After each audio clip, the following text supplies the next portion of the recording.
We're there. All right. So this is fifth hour. It doesn't matter what hour because the notes are all the same. So it says, I can perform operations on functions and answer real-world questions. All right. So what are the operations? What do we know? What are the four basic operations in math? Add, subtract, multiply, and divide. Okay, great. And the other operation that we're going to learn here is called composition. And when we get to composition, I'm going to remind you that these are the Russian nesting dolls. Right? Remember the Russian nesting dolls, Summer? Summer. What are Russian nesting dolls? You pop them open, there's more, and there's more, and there's more. Yeah, so a little doll fits inside of a bigger doll, right? So you're taking one doll and putting it inside of another doll. So what do you think for composition of functions? We're going to take one function and plug it into another function. All right, but in the meantime, we're going to learn about add, subtract, multiply, and divide. Quick look at our schedule. Currently, it is Tuesday.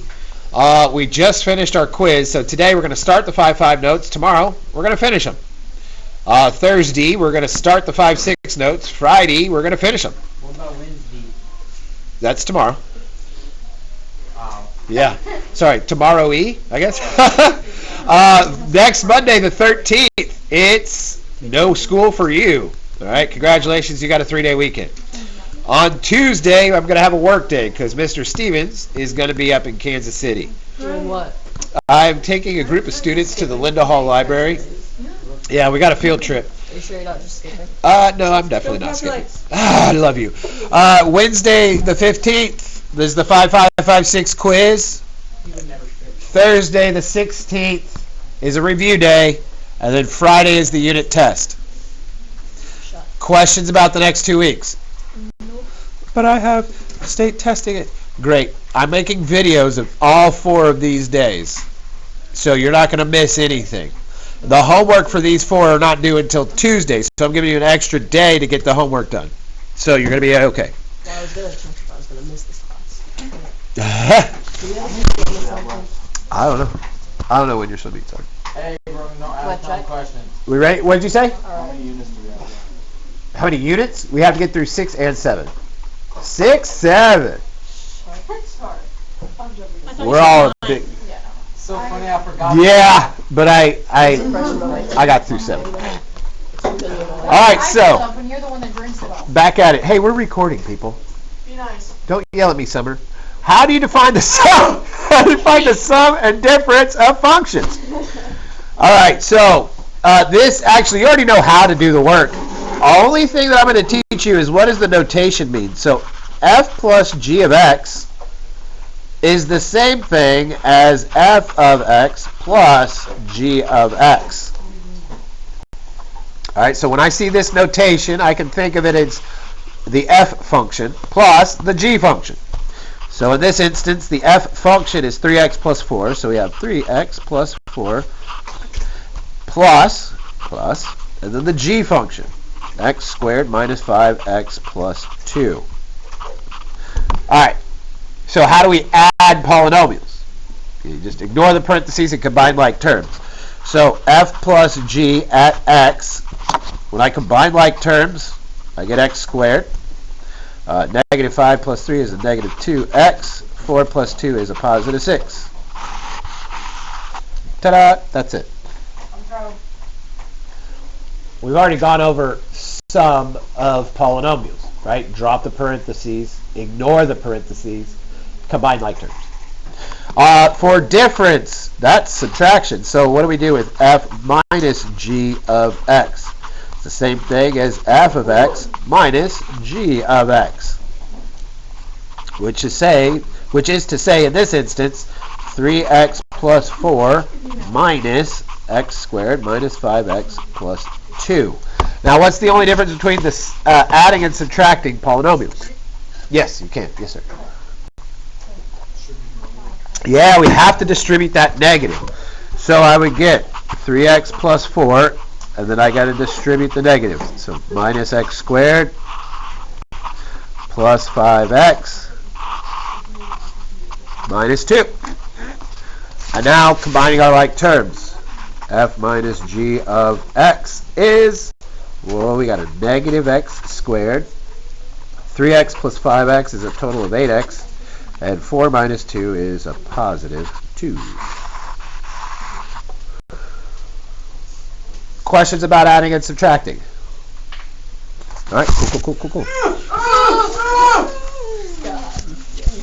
So earlier when I said any questions about adding and subtracting, they just went with grunt noises. That wasn't a question, it's not reading. May I check my phone real quick? Yeah, absolutely. Okay. You're fast. Okay, there you go. I got All right, I'm moving on. Okay, so the next page. I forgot to delete this slide. We already did that problem. We're good. And to be fair, we've done so many adding and subtracting polynomials. I'm going to skip this. If we really struggle, I'll come back to this, but I don't think we're done. Roll it over, Smokey. the whole page. Yeah, that's right. Just don't exit off yet. Now, what do we do here? You don't? Or you do? No, I don't. I thought you said you had next week off. I know. Okay. So, because she's What? Finish that. she's really worried about scheduling. No, I just don't want to take the test. So here we go. Well, either way, you're going to have to take the test. So how do we define division? Well, f divided by g of x is the same thing as f of x divided by g of x. So we take the f function, which is x minus 7, and we divide it with the g function, which is 2x squared minus 13x minus 7.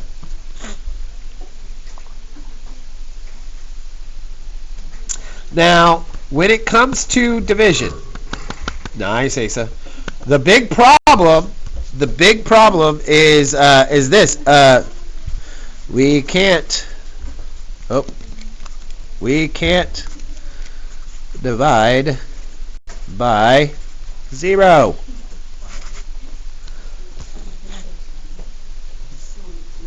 So, can somebody tell me what equation can I solve to determine the values that would make the denominator 0?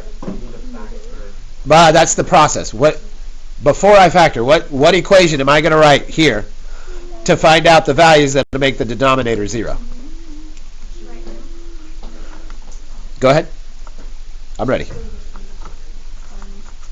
Good. Yep, that's it. So we set the denominator equal to 0 and solve. So we got 2x squared minus 13x minus 7 equals 0. What values are going to make the denominator 0? So we have to factor.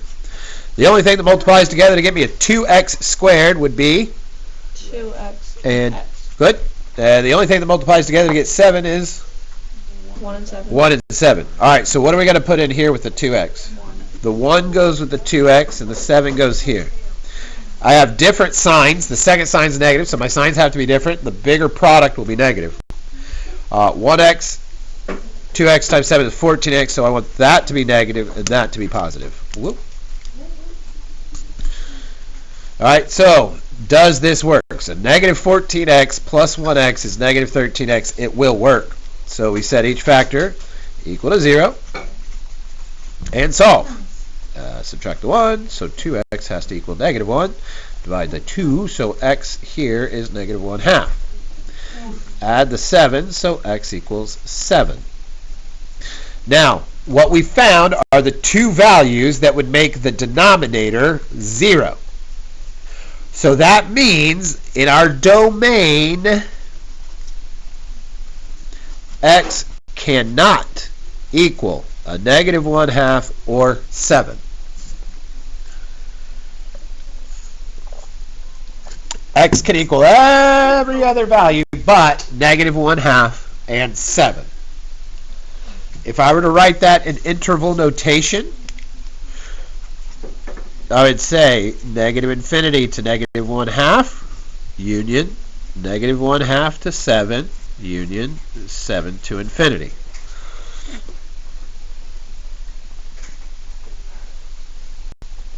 So we've established our domain. Note, when it comes to dividing functions, there are two things that we want to keep, there's two things that we want to pay attention to. Number one, we want to figure out what the domain is. Number two, we want to try to simplify. So, number one, what is the domain? And number two, can I simplify?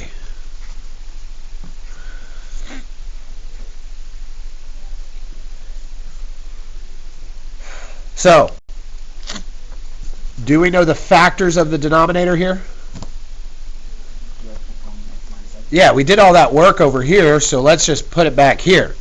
I have x minus 7 divided by 2x plus 1 and x minus 7. Does anything simplify? What is it? The x minus 7's will cancel. Anything divided by itself is 1. So that means that f over g at x is equal to 1 over 2x plus 1.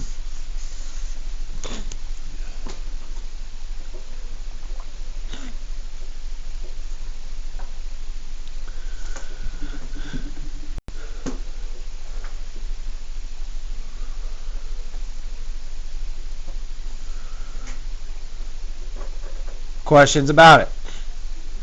All right, let's try the next one here. All right, remember the two things we want to deal with. After we set it up, go figure out the domain. And how do we find the domain? What do we need to do? You need to set the denominator equal 0. That's right. The denominator has to equal 0. So this is what we want to solve to go find the domain. And we simplify looking at our factors. Okay? So, this wants to find the rule and domain for f over g. So, f over g of x is f of x divided by g of x. So, the f function here, we have x squared minus 3x minus 18. The g function, the denominator, is x plus 3. What equation can we solve to figure out the domain? Always. Always. So what's the equation going to be? Good. X plus 3 equals 0. When I solve that equation, I'll figure out what values x cannot be, right? We cannot have 0 in the denominator. So subtracting 3, x equals negative 3. That tells me my domain are all the x values except negative 3. So x cannot equal. Notice that whenever I write a slash through an equal sign, it means x cannot equal negative 3. It can equal everything else. If I were to write that in interval notation, I would say negative infinity to negative 3 and negative 3 to infinity with parentheses on my negative 3 meaning excluded.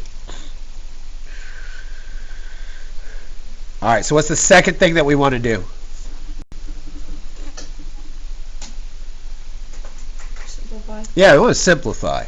And the hint here is look at your factors. So what are the factors of the numerator going to be? X minus 6 and x plus 3. Good. X minus 6 and x plus 3 being divided by x plus 3. Is there anything nice? X plus 3. Yeah, the x plus 3's will cancel.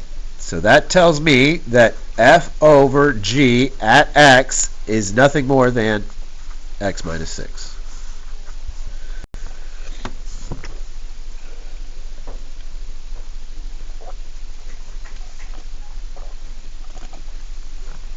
Questions? No. All right, let's try B. F over G at x. So we want the f function on top. What's the f function here, Summer Bradshaw? Are we not going to do the okay? What okay? I'm here. What do you need? Oh, well, I was just going to see if you're going to do that, the f of x over g of x. Oh. So I would Yeah, no. I wasn't, yeah, I was saving myself a little space here. Yes, ma'am. over x squared minus x minus 6. Nice. Great job. Blaine, what equation can we write to figure out the domain?